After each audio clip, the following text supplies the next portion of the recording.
সুপ্রিয় দর্শক আসসালামু আলাইকুম। আজকে রেসিপিতে স্বাগতম জানাচ্ছি। প্রথমে একটি প্যানের মধ্যে তেল দিয়েছি 2 টেবিল চামচ, 1 চিমটি আস্ত জিরা দিয়েছি। এখন দিয়ে দিচ্ছি ঢেঁড়স। আমি এখানে হাফ কেজির মতো ঢেঁড়স ভালোভাবে ধুয়ে পরিষ্কার করে নিয়েছি। এখন এগুলো দিয়ে দিলাম আর একটি ছোটো সাইজের আলু দিয়ে দিলাম। সিম্পলভাবে আজকে অল্প তেল মশলা দিয়ে তৈরি করে দেখাচ্ছি, খেতে অনেক বেশি মজার।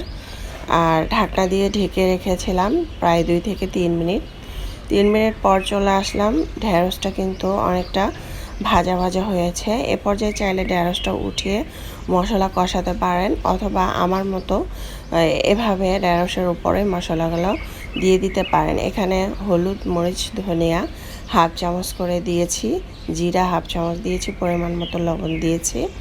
একটু ভেজে নিলাম, তারপরে পুড়ে না যায় যাতে কষিয়ে নিচ্ছি একটু পরিমাণ পানি দিয়ে, প্রায় আধা কাপ পানি দিয়েছি। যখন মশলাটা ভালোভাবে কষানো হবে তখন দিয়ে দিচ্ছি আবারও পেঁয়াজ কুচি, আস্ত কাঁচামরিচ।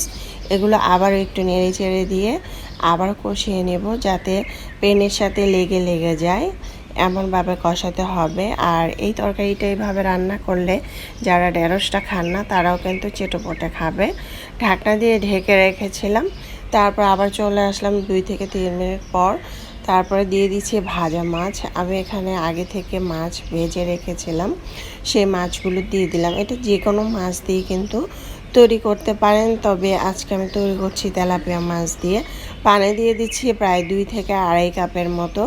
পানিটা ঝোলটা আমি মাখা মাখা করে ফেলবো, তাই অল্প পরিমাণ ঝোল দিয়েছি। আর ঢেঁড়সগুলো যেহেতু ভেজে দিয়েছি তাই বেশি পরিমাণ পানির দরকার নেই। ঢাকনা দিয়ে ঢেকে রেখেছি প্রায় 2 থেকে 3 মিনিট।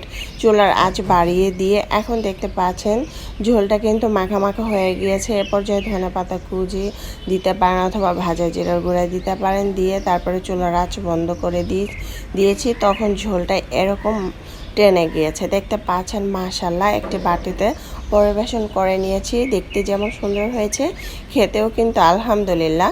এই মজাদার তরকারিটা যদি ঢেঁড়স যারা খান না তারাও কিন্তু গরম ভাতের সাথে চেটেপটে খেয়ে নেবে। সত্যি অনেক অসাধারণ হয়েছিল, চাইলে ট্রাই করতে পারেন। এতক্ষণ আমার সঙ্গে যারা রেসিপি দেখেছেন অসংখ্য ধন্যবাদ। আল্লাহ হাফেজ।